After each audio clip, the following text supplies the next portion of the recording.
What do you think of like? I mean, I'm sure you've noticed there's been a almost an entire genre of reporting now of sort of people who say like, "Well, I voted for Trump, but I never thought he would take rid of our get rid of our health care." Or like I mean, there was that big piece I think in Sarah Cliff wrote in that that Kentucky county where 3/4 of the people are on Medicaid or the Kentucky Connect, and they're like, well, I just don't think he's going to do that.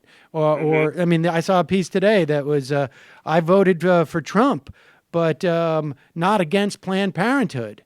Right. And then there was this other piece of women who were talking in their own voices about Donald Trump, and they're like, deep down, I think he's a good man, like my ex-husband, and this type of like, do you think that's, I mean, is it, could you go and find the same for any candidate? Or is it that reporters are looking for it? Or is it they're out there people who are just like, I didn't put the whole idea that I didn't take him seriously as a Republican. I just thought he was going to be different. Or, I mean, how Sure. Yeah. real is that phenomena? I mean, I think that's a universal human characteristic. In Russia, they talk about, when I lived in Russia, this is a phenomenon that they've talked about for centuries, which is that during Tsarist times, you would have the local officials and even like the local secret police would go and they would beat the crap out of somebody or steal their lands or embezzle the local budget, and all the local people would be writing letters to the Tsar under the impression that the Tsar isn't aware of how things are happening on the ground. Right? There's this desire among people to believe that their leaders are good and that the bad things that are going on, the leader must be ignorant about.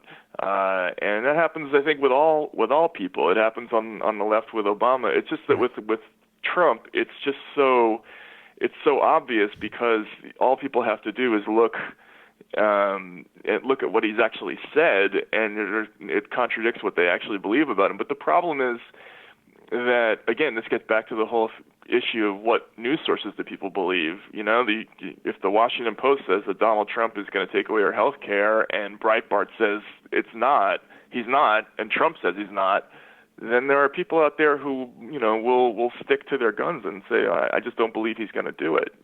So I think there's that too.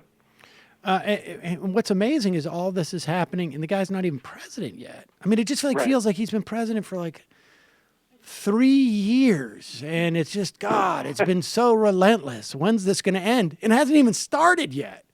I feel like it's going to be another year until tomorrow, don't you? I mean, like I every hope. day is just so long, right? It's so just amazing. so long. It's Um, so exhausting. Uh, I mean, but yeah, but just to back up just for a second, the Goldman Sachs thing is a classic example, right? And Trump spends all year running against Goldman Sachs. He uses it in campaign commercials. He talks about how Hillary's owned by Goldman, Ted Cruz Ted is owned by Cruz. Goldman, his wife is owned by Goldman. Then Trump turns around, he's got 5 Goldman people in the government, like already, and he's even got a pro-Brexiter as his chief economic, an anti-Brexiter as his chief economic advisor. Like Gary Cohn was very explicitly like this globalist, pro-EU person, and Trump brings him into the government. That's a total anathema to what all of Trump's supporters believe. But whatever, they don't care. Hey, it's Sam Seder. Why don't you subscribe to this channel? You can do so right over here. Some over. Subscribe.